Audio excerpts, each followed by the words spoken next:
السلام علیکم سامعین، ڈاکٹر مجاہد کامران کی کتاب پس پردہ سے ایک مضمون آپ کی خدمت میں پیش نظر ہے، جس کا عنوان ہے پرل ہاربر پر حملے کی حقیقت۔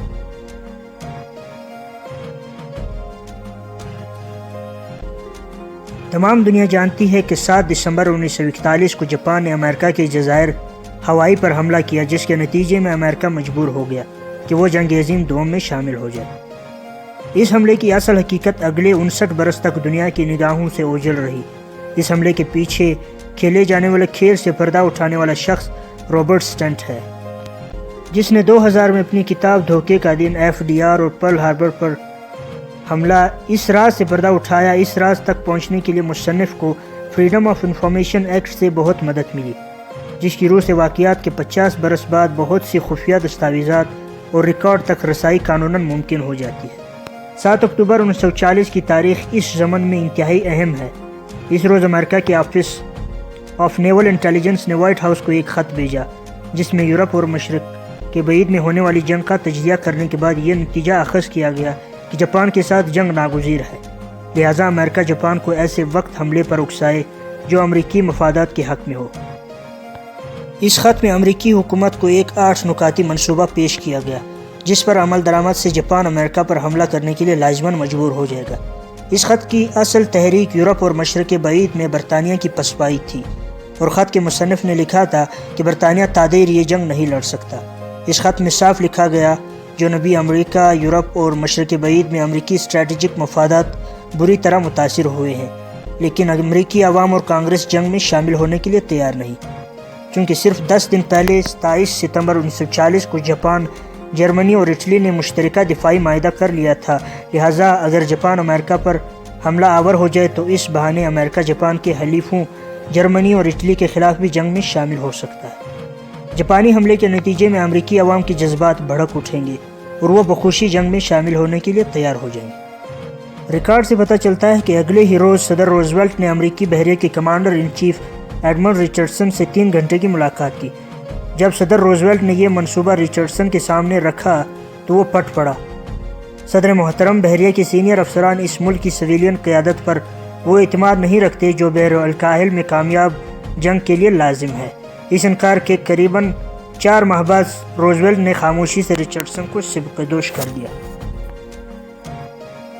تذکرہ بالا خط کے 8 نکات میں بحر الکاہل اور مشرق بعید میں برطانیہ اور ہالینڈ کے تصرف میں فوجی اڈوں کا امریکی افواج کے لیے استعمال، جاپان کے خلاف چین کے چیانگ کائی شیک کی ہر ممکن امداد، فلپائن، سنگاپور وغیرہ میں امریکی جنگی جہازوں کی موجودگی، مشرقی بحر الکاہل کی 2 آبدوز بیڑوں کی روانگی، امریکی بحری بیڑے کے کثیر حصے کی بحر الکاہل میں موجودگی، تاکہ جاپان کو یہ تاثر دیا جا سکے کہ امریکہ جاپان پر حملہ آور ہونا چاہتا ہے، شامل تھے۔ علاوہ ازاں ہالینڈ کی حکومت کی طرف سے جاپان کو ہر قسم کی اقتصادی رعایت، بالخصوص تیل کے معاملے میں بند کرنا بھی شامل تھا۔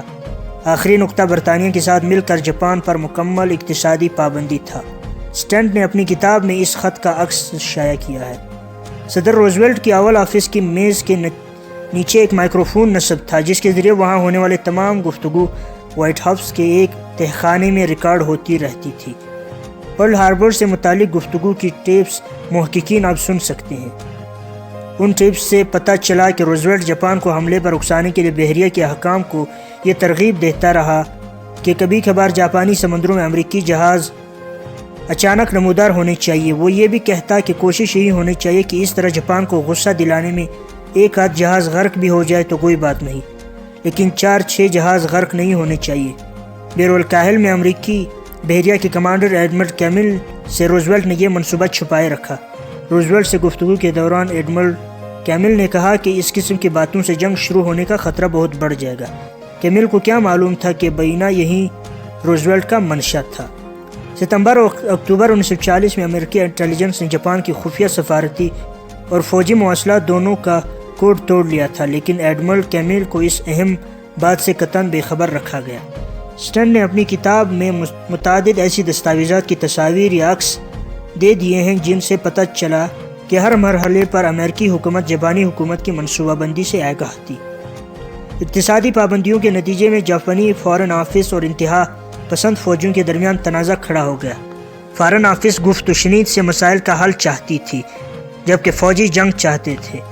بالآخر فوراً آفس ہار گیا۔ جنوری 1941 میں امریکہ کو یہ اطلاع ملی کہ جاپان نے حملے کا فیصلہ کر لیا ہے۔ اسی اثنا میں صدر روزویلٹ نے نیوی کے لیے کئی نئے بڑے بحری جہازوں کا آرڈر بھی دے دیا تاکہ ہوائی پر حملے کے وقت تک نئے بحری جہاز تیار ہو۔ فروری 1941 میں ایڈمرل کمیل نے وائٹ ہاؤس کو 2 خطوط لکھے، جس سے ظاہر ہوتا ہے کہ اسے احساس تھا کہ اس سے باتیں چھپائی جا رہی ہیں۔ جنگ کے بعد اس نے اپنی کتاب میں لکھا، میں سمجھ نہیں سکتا اور شاید کبھی بھی سمجھ نہ پاؤں کہ وائٹ ہاؤس کے پاس موجود اطلاعات مجھے کیوں نہ دی گئی۔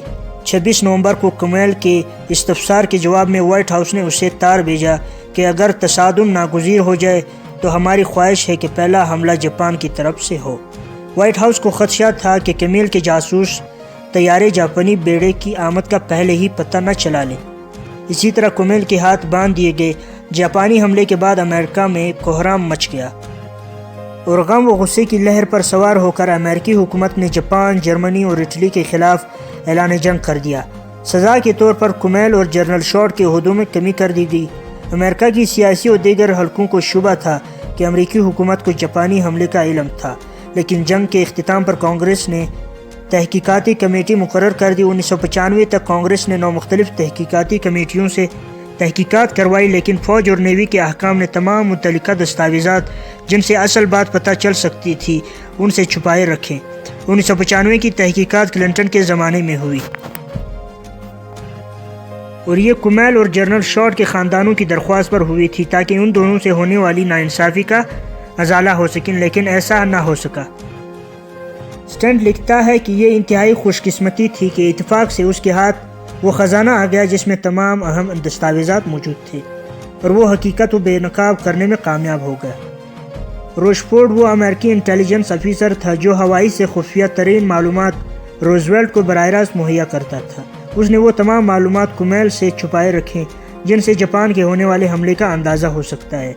اس نے اپنی یادداشتوں میں جو سٹینٹ نے اس کی بہن سے حاصل کی لکھا ہے کہ امریکہ کے غلبے کے لیے چند ہزار افراد کو مروانا کوئی بڑی بات نہیں۔ اس حملے میں 2496 افراد ہلاک ہوئے۔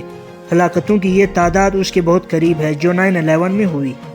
1997 میں اپنی کتاب دی گرینڈ چپس بورڈ میں برزنسکی نے لکھا کہ امریکی عوام بیرونی ملک امریکی قوت کے استعمال کے معاملے میں جھجک رکھتے ہیں۔ دوسری جنگ عظیم میں ان کی شمولیت جاپان کے حملے سے پیدا ہونے والے جذبات کے باعث ممکن ہوئی۔ یہ 9/11 ایک اور پرل ہاربر تھا۔ کیا ایک اور 9/11 کی تیاری بھی ہو رہی ہے؟